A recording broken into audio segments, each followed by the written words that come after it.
Buonasera, this is Talk Calcio TV on YouTube. So the game's just finished. Shakhtar Donetsk 2, Roma the GialloRossi 1. Now it was a great first half from them. Of course they led at half time, a goal from Chenguzunda, that man again. He gave them a lead at half time. First half you thought, wow, literally, Roma are bossing this game here. You know, this is going to be a great away result. Second half, it's debatable whether you can say Roma dipped a bit. I think Shakhtar Donetsk, personally, I think they just come out the second half, all guns blazing. They equalised, of course, on 52 minutes through Ferreira. You could say that Alisson or maybe Manolas could have done more on that goal, but they were energetic the minute they came out the second half. I don't think Roma could handle it. I think Roma would probably look to contain them the rest of the game. You know, you could see Shakhtar, they were pecking at it as the game went on. And that free kick, the winning goal by Fred, well, I haven't really followed much of Shakhtar Donetsk this year. Keep hearing his name mentioned, I think you can say why. Alisson in the Roma goal made fantastic saves throughout the game, but he was helpless in that free kick, you know. Gets it right under the bar, it bounces and in. Alisson had no chance to that. It could have got worse for Roma. You know, they had chances to make it 3-1 Shakhtar, and of course that one right at the end from Tyson, of course. Alisson, the goalie's on the floor, and Bruno Perez is just behind him. That shot somehow goes over the bar.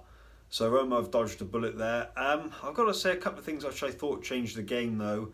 It just seemed that when Florenzi went off, replaced by Bruno Perez, even when Gerson came on, it didn't really seem to have the effect. Radjananga, and I've got to say that's probably very disappointing tonight. You know, in a game like this you need your big men to stand up and counted. Of course he was substituted as we know. I just think he was probably a bit too deep, as Roma were in the second half. But when you look on it, on the face of it, you know, Roma did get an away goal. Of course, unlike Juventus, who squandered a 2-goal lead at home last week, you know, this one's all to play for in the second leg at the Stadio Olimpico. You know, I mean, if Roma had lost 2-0 or 1-0, I said it last night, the last thing they would have wanted was Shakhtar getting a goal, Roma then having to score 3 at home. So the tie is far from over when they meet in 3 weeks' time. My overview, I think it was the right result. I think Shakhtar were just the better team.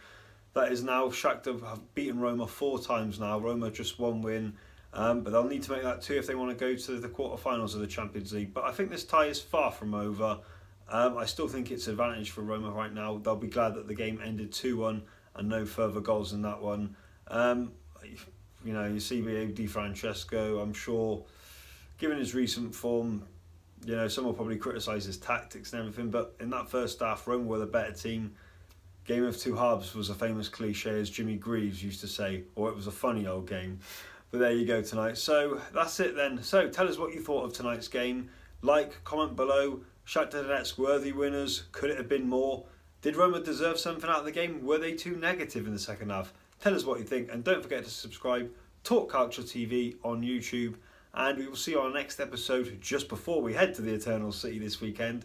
Give you our predictions of this weekend's fixtures. So we will see you next episode. Arrivederci, buonanotte.